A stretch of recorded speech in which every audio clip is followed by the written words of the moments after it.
Have you ever wondered if we are truly insignificant in the vastness of the universe? Let's delve into this by exploring the Copernican Principle. Named after the astronomer Nicholas Copernicus, this principle asserts that Earth is not in a central, specially favored position in the universe. Rather, it suggests that our planet is merely a tiny speck floating in the vast cosmic sea, indistinguishable from the countless other celestial bodies that populate the cosmos. This notion of a non-privileged, non-central Earth has profoundly shaped scientific thought, influencing everything from astronomy to philosophy. It's helped us understand our place in the cosmos, not as a central dominant entity, but as one small part of a much larger, unfathomable whole. The Copernican Principle has, in essence, been a cornerstone in human humility, reminding us of our seemingly insignificant place within the universe's grand scheme. So, if we're not at the center of the universe, where exactly are we? Is there anything special about our position in the universe? This question brings us to the principle of mediocrity, a philosophical notion suggesting that our place in the cosmos is not extraordinary or privileged. It's an extension of the Copernican Principle, the idea that Earth does not hold a central position in the universe. These principles have been instrumental in shaping our understanding of the universe, guiding the development of cosmological models and theories. They encourage us to view our existence from a humble perspective, where we are but tiny specks in the vast expanse of the universe. It's a sobering thought, isn't it? But as we delve deeper into the mysteries of the cosmos, we come across intriguing scientific theories that seem to challenge these principles. But what if our current scientific theories challenge these principles? Let's explore this further. What if we told you that you could be the center of the universe? Yes, you heard that right. This is the magic of general relativity, a theory that has revolutionized our understanding of space and time.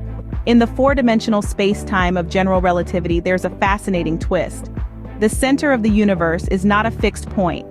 It's left completely open to anyone making a model of the universe to decide for themselves what is to be considered central.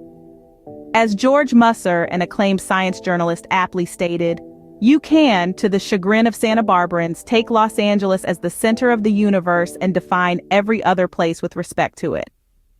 This idea might seem strange, but it's all about perspective. General relativity allows us to choose our frame of reference, and that selected point becomes the center of the universe. It's just like picking a spot on a map and saying, "This is where I am, and everything else is relative to it." This concept directly challenges the Copernican Principle and the principle of mediocrity. These principles suggest that we are not in any special place in the universe, that we're just one tiny speck in the grand cosmic scheme. But general relativity turns this idea on its head. It allows for any point, be it a bustling city like Los Angeles, an individual person, or even a tiny atom, to be considered as the center of the universe. So, what does this mean for us? It means that our understanding of the universe is not as straightforward as we once thought. It's not just about looking out into the cosmos and seeing where we fit in. It's about understanding that our perspective, our frame of reference, has a significant role in shaping our perception of the universe. This is a profound shift in our understanding of the cosmos, one that challenges long-held beliefs and opens up new ways of thinking about our place in the universe. So in the realm of general relativity, Los Angeles, you or even an atom could be the center of the universe. Now let's take a quantum leap and explore how quantum mechanics challenges our cosmic insignificance. In the quantum realm, the observer effect is a fascinating phenomenon. It suggests that the act of observing a particle can actually influence its behavior. This is a stark departure from the traditional scientific view that our observations are passive, not affecting what we observe. Quantum mechanics takes this a step further with several intriguing experiments.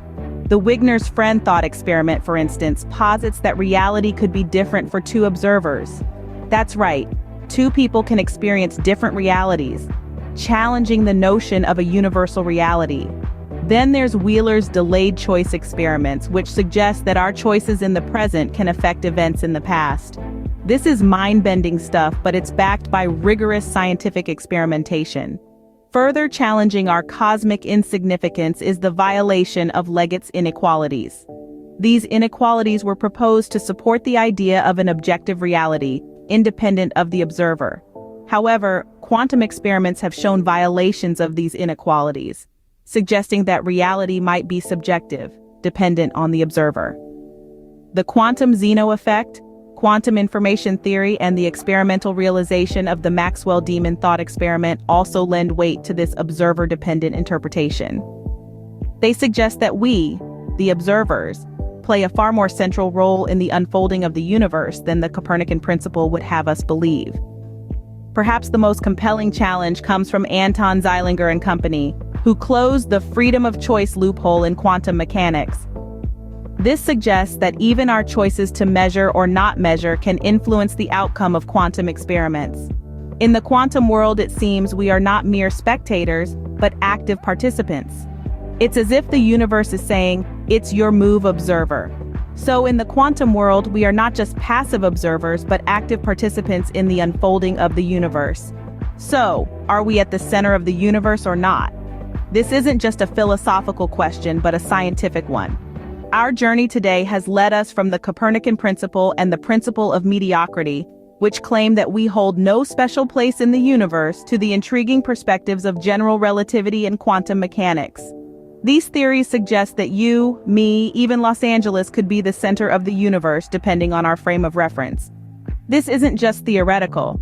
As Richard Kahn Henry, professor of physics at Johns Hopkins University, put it, "It is more than 80 years since the discovery of quantum mechanics gave us the most fundamental insight ever into our nature, the overturning of the Copernican revolution, and the restoration of human beings to centrality in the universe."